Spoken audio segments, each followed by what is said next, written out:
Good morning friend, Priyanka লাইফস্টাইলের নতুন আরেকটি ব্লগে আমি প্রিয়াঙ্কা তোমাদের সবাইকে স্বাগত জানাই। সবাই কেমন আছো? আশা করছি খুবই ভালো আছো, আর তোমাদের ভালোবাসায় আমরাও খুব ভালো আছি।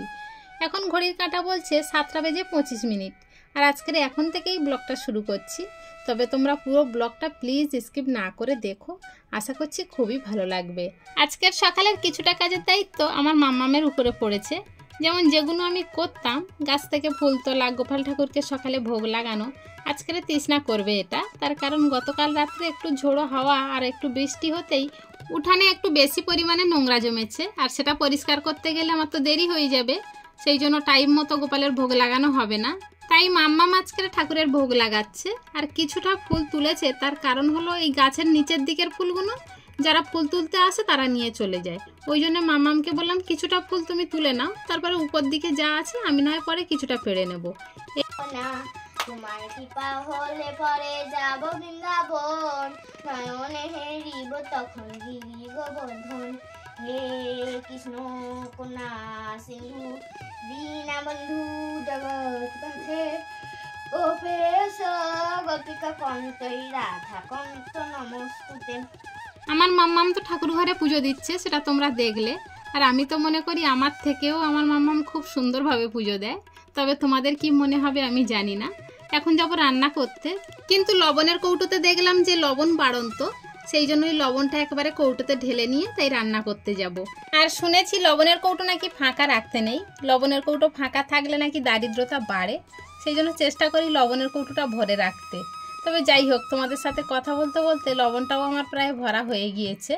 তবে এক হাত দিয়ে ক্যামেরাটা ধরেছিলাম বলে লবণের কৌটোটা শোয়ানো ছিল, আর ওইভাবে লবণ তুলছিলাম। তবে তোমরা আবার কি ভাববে জানি না, ভাববে হয়তো লবণের কৌটো ফেলে দিয়ে লবণ তুলছে, সেটা কিন্তু নয়। আসলে আমার ক্যামেরা ধরার কেউ নেই, সেই জন্য এইভাবে লবণটা তুলে নিলাম। তবে যাই হোক, গল্প করতে করতে তো অনেকটা এগিয়ে এলাম। আজকের বাড়িতে এনেছে লোটে মাছ। তবে এই মাছটাকে অনেকে বলে নিহেড়ে মাছ, অনেকে লোটে মাছ। আমার বাপের বাড়ির এলাকায় এগুলোকে বলে নিহেড়ে মাছ, কিন্তু আমার শ্বশুর বাড়ির এদিকে বলে লোটে মাছ। আর মাছটা বেশ নরমও হয়, আর জল ওঠে রান্না করতে গেলে।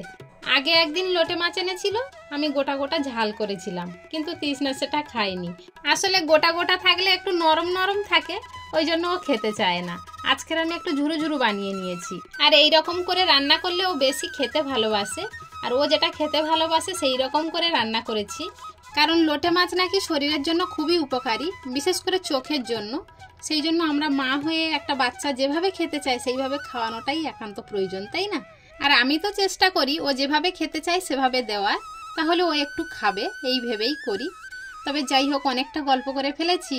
এদিকে প্রচণ্ড মেঘ করেছে, আমার অনেক থালা বাসন পড়েছিল, এঁটো থালা বাসন, তাই এখন সেগুলো মেজে ধুয়ে নিতে এসেছি। কিন্তু সবগুলো মেজে কমপ্লিট করতে পারিনি, খুব জোরে বৃষ্টি এসে গিয়েছিল।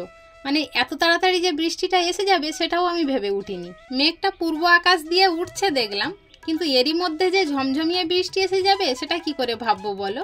আর এখন বৃষ্টিতে ভিজলে তো শরীর খারাপ করবে, সেই জন্য আর বৃষ্টিতে ভিজে কাজগুলো করলাম না। যেহেতু এখন শরীরের উপরে বেশি প্রেসার দেওয়া যায় না, যখন ছোট ছিলাম বা বয়সটা অল্প ছিল জেদবশত অনেক কিছু করেছি। এখন রক্তের গরম তো আস্তে আস্তে কমে যাচ্ছে, তাই না? ওই জন্য কোনো কিছু আর সহ্য হয় না, তাই সব দিকে ভেবে চিনতে কাজ কমপ্লিট করতে হয়। তবে যাই হোক, অনেক গল্প করলাম, অনেক আড্ডা দিলাম।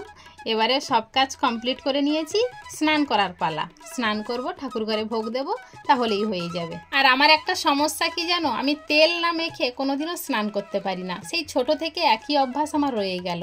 অনেকেই দেখি শ্যাম্পু করে চুল ছেড়ে রাখে, কি করে পারে আমি জানি না। ওই চুল যে উড়ে চোখে মুখে কানে আসে, আমার তখন অস্বস্তি লাগে। আর একটা সব থেকে বড় কথা কি, আমাদের পাতকুয়োর জল তো ভীষণ পরিমাণে আয়রন। তেল না মেখে মাথায় জল ঢাললে তখন চুল ভীষণ ভারী হয়ে যায়, আর চুলে হাত দেওয়া যায় না। আবার যদি তেল মেখে জল ঢালা যায় তখন চুলটা ভারী হালকা থাকে, খুব সুন্দর লাগে তখন মাথাটা। আমি কিন্তু সারা দিনের মধ্যে একবারই মাথা আঁচড়াই, সারাদিন সময় হয়ে ওঠে না যে মাথা আঁচড়াবো। মানে একটু বড় বড় চুল তো, ছাড়াতে গেলে সময়ও লাগে।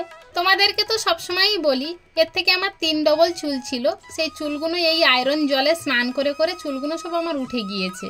তবে এখনও কিছুটা রয়েছে, তবু এইগুলোও যদি থাকে তবুও একটা মানানসই হয়, সেটাও থাকে না, আরও চুল উঠতেই থাকে। আর এই প্রচুর পরিমাণে চুল ওঠে বলে চুল এত জড়িয়ে যায়।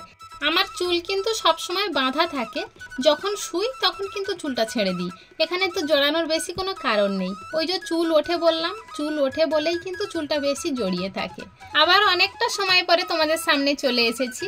এখন বিকাল টাইমে তৃষ্ণাকে নিয়ে একটু পড়াতে বসেছি। মানে সারা সকাল তো আর বসাতে পারি না, দেখো সকাল টাইমে থাকে আমার রান্না, আবার দুপুর টাইমে ওকে যদি একটু ঘুম না পাড়াই ও কি পড়তে পারে বলো। এবার বিকাল টাইমটা একটু ফাঁকা হয়, তখন একটু নিয়ে বসাই। এই এখন একটু পড়িয়ে তুলে দিলে আবার সন্ধ্যায় গিয়ে গানে বসবে। মানে একসাথে তো একটানা কিছু করানো যাবে না, থেকে থেকে করাতে হবে। আর এখন রাত্রেবেলা ও পাশে বসে গান করছে আর আমি বসে ব্লাউজটা সেলাই করে নিচ্ছি। আমি তো চাপ সেলাইয়ের ব্লাউজগুলো বেশিরভাগই পরি আর খুব সুন্দর হয় ব্লাউজগুলো। তবে এই ব্লাউজগুলোর একটা গুণ কি জানো, এই হুপ লাগানোর জায়গায় আংটাগুলো খুব সুন্দর, তাই ওগুলো একটু মেরে শক্ত করে নিচ্ছি। আর আংটা যদি ভুলবশত খুলে যায় তাহলে ওখানে ওই সুতো দিয়ে আবার সেলাই করে নিতে হবে, না হলে হুপ লাগাতে গেলে ছিঁড়ে যায় সাইড থেকে, তোমরা সবাই জানো। আর আংটাগুলো থাকলে খুবই সুবিধা, ওই জন্য আমি অন্য কোনো ব্লাউজ পরতে চাই না, এই চাপ সেলাইয়ের ব্লাউজগুলো বেশি পরি। আমার তো ভীষণ ভালো লাগে, আর একটু পিঠ সরু পরি, গরমের সময় ভীষণ আরাম লাগে। আর পিঠ সরু হলেই ফিতে বাঁধাটা বেশি পছন্দ হয় আমার। তোমাদের কি হয় তা আমি বলতে পারবো না, সবার তো একই রকম পছন্দ নয়, আমার একরকম আর একজনের একরকম। আর আমার তৃষ্ণা পাশে বসে পড়ছে আর আমাকে একটু হাসানোর চেষ্টা করছে। আসলে আমার মনটা আজকের একটু খারাপ, সেই জন্যই। কিছু কিছু দিন আমি পিছনে ফেলে এসেছি, সেগুলো এমন একটা দিন ছিল যে একা একা কেঁদে ঘরের মধ্যে দগ্ধে শেষ হয়ে গিয়েছি। কিন্তু যখন থেকে আমার তৃষ্ণা হলো আমি তখন থেকে দুজনে হলাম, আর একটু হাসি খুশি থাকতে শিখলাম, কেননা আমার সন্তানকে তো মানুষ করতে হবে, তাই না? তাহলে চলো আজকের ব্লগটা এখানেই শেষ করছি। দেখা হচ্ছে নতুন আরেকটি দিনে নতুন আরেকটি ব্লগের সাথে। ততক্ষণ পর্যন্ত সবাই ভালো থেকো, সুস্থ থেকো, আর অলওয়েজ হ্যাপি থেকো, আর আমায় মনে রেখো। আর হ্যাঁ, ব্লগটা কেমন হলো অবশ্যই কমেন্টে জানাতে ভুলো না কিন্তু। টাটা।